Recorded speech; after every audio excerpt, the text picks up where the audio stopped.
Teman-teman gue agak bingung, kemarin teman gue tuh nonton YouTube gitu, terus gue lihat-lihat kok YouTube-nya beda. Kok YouTube-nya ada logo polisinya? Oh, ternyata dia nonton Polistube, guys. Terus gue research Polistube nih apa? Ternyata YouTube-nya punya Pak Polisi. Kita review kali aja. Seru kali ya kita review ya. Tapi gue disclaimer dulu ya teman-teman di sini ya. Gue di sini cuma mau review bentuknya Polistube kayak apa, flow-nya kayak apa. Gue nggak mau komentarin yang aneh-aneh. Jadi jaga mulut kalian di komentar ya teman-teman. Biar gue juga aman dan gak kena masalah. Tolong. Kita coba kali aja ya. Langsung buka Polistube tuh kayak apa. Coba kita search teman-teman. Polistube. Wush. Kita buka. Udah pernah gue buka sih. Coba kita buka ya. Kencang bro. Nah, Polistube ini dirilis tanggal 1 Juli 2025 kalau nggak salah, bertepatan dengan ulang tahun Polri atau Bayangkara yang ke-79, teman-teman. Kalau lu tanya ke gua jujur, Bang lu setuju nggak polisi buat Polistube? Sebenarnya nggak ada masalah dari gua. Karena kita bisa lihat negara lain, misalkan China punya YouTube sendiri, China punya sosial media sendiri, dan mereka berusaha mandiri. Mungkin itu juga salah satu cara biar setiap instansi mungkin mandiri. Nah, yang dipermasalahkan adalah gimana cara kita mengelolanya dan platformnya kayak apa sih. Kalau kita buka dan kita refresh, cepet sih teman-teman. Dan kalau gua analyze ya, misalkan pakai web Applyzer, udah pakai modern JavaScript macam React dan Next.js, dan oke sih, not bad. Cuman mungkin kalau UI UX selera ya. Tapi kalau menurut gua nih, Pak Polisi, mungkin UI UX-nya bisa di revamp lagi jadi lebih modern lah. Misalkan kayak tiba-tiba ke semua polda ini bisa lebih rapi, bisa lebih kecil lagi, dan bisa dibuat misalkan ini jangan polda terus kosong begini dah. Ini masalah UI UX mungkin bisa dianggarkan ke depannya biar ketika kita buka tuh bagus. Dan kalau kita lihat juga, dan gua browsing, kita stream ya, coba salah satu ya. Nah, yang bagus adalah streamnya ini lancar teman-teman, nggak macet, nggak apa. Nah, gue nggak tahu trafficnya seberapa besar atau seberapa banyak, tapi kalau gue coba stream ya, ini kencang dan berjalan dengan baik. Quality bisa kita ubah, jelek jadi bagus, mirip YouTube sih sebenarnya. Kalau dari segi make sih, gue nggak ada masalah sebenarnya. Dan mungkin yang perlu gue sorot, salah satunya adalah kalau kita amatin ya teman-teman, rata-rata kontennya itu kayak 15 hari yang lalu, nih 8 hari yang lalu. Jadi gue ngerasa nggak ada konten yang fresh kayak 7 hari yang lalu pas rilis gitu. Jadi nggak ada konten daily, nggak ada manage konten. Dan mungkin kalau kita lihat semua polda ada di sini, dan ketika hari launch kayaknya memang upload video.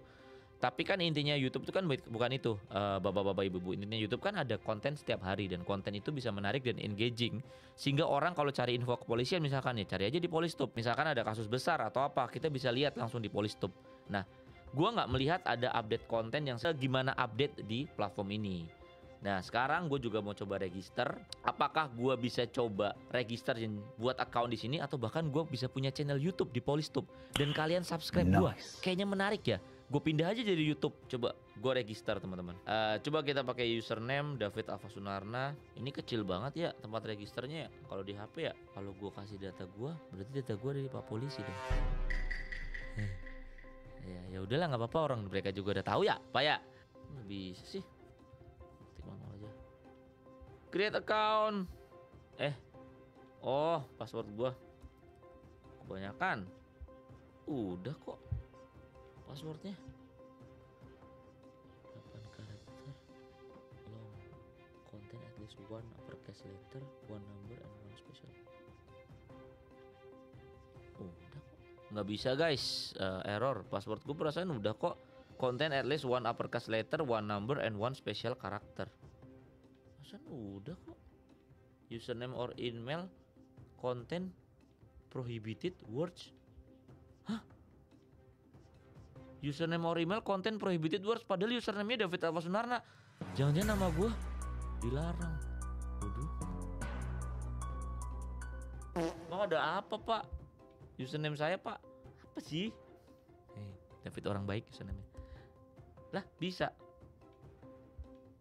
Tuh ada OTP. OTP-nya masuk nih. Tadi gue ganti ke email yang random malah bisa guys. Email gue kenapa ya? Takut gue.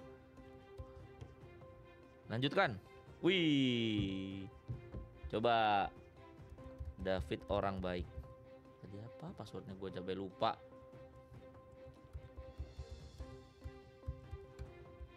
Passwordnya tadi gue lupa guys. Wah, bentar gue pingin banget soalnya. Coba gue sign up lagi sekali. Oke, gue udah coba login lagi. OTP cepet nggak ya? Wah, ini nggak bisa. Gue coba lagi OTP guys, pakai HP satunya, masuk apa enggak coba. Oke, OTP-nya nggak masuk. Ya sudah, begitu aja, kayaknya agak susah proses registrasinya. Mungkin yang perlu gue garis bawahi ya. Jadi membuat sesuatu sistem itu baik itu instansi apapun, perusahaan apapun, harus dipikirin proses onboarding usernya. Karena itu yang paling penting buat datengin traffic ke website kita. Kalau memang bisa register ya harusnya bisa register dengan baik. Tadi sih ada beberapa kesulitan, terutama yang bagian password. Saya sudah melakukan pembuatan password sesuai dengan petunjuk yang ada di error code, tetap aja nggak bisa. Kemudian username saya mungkin kayaknya terlalu panjang, saya pendekin malah jadi bisa. Tapi error code-nya itu mengandung prohibited word. Kenapa nama gue prohibited word? Apakah gue di blacklist? Jangan dong pak. Terus gue juga tadi email gue mengandung prohibited word gitu.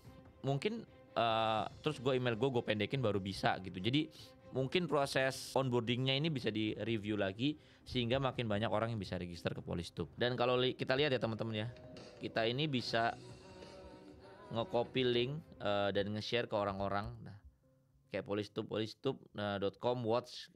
Jadi dari link ini bisa jadi video asli ya, itu sebenarnya udah bagus sih. Dan kesimpulan gue sih, gue cuman agak pusing ya masalah masalah loginnya aja, ada about us-nya sih. Dan kedepannya mungkin apakah rakyat biasa atau masyarakat umum bisa mengupload di Polistub ini pak, atau hanya dari pihak kepolisian saja yang bisa mengupload Polistub ini. Dan gimana proses moderasinya? Kalau ada video-video, mungkin kalau masyarakat umum upload itu bakal lebih susah karena kita harus moderasi videonya. Nanti ada yang upload aneh-aneh, kita harus ngurusin hak copyrightnya, hak ciptanya dan sebagainya, biar bisa lebih kompleks.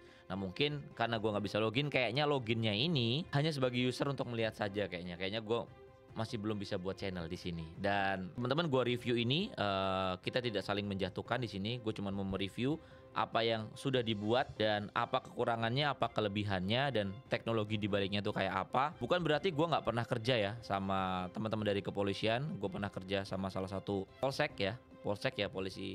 polres di tempat kelahiran gue dulu. Kita mau coba ngebuat website buat polres tersebut, dan itu yang harusnya memang dilakukan. Jadi mungkin kalau saya boleh saran nih, sudah ada sih memang masing-masing website di Polda maupun Polres. Tapi kalau website tersebut bisa benar-benar membantu masyarakat, ada hotline-nya, bisa ngechat, masyarakat bisa datang gampang, buat SIM gampang, dengan informasi di website tersebut, tidak harus pakai aplikasi, kayaknya itu bakal lebih mudah dan bisa lebih berguna juga selain Polistub ini.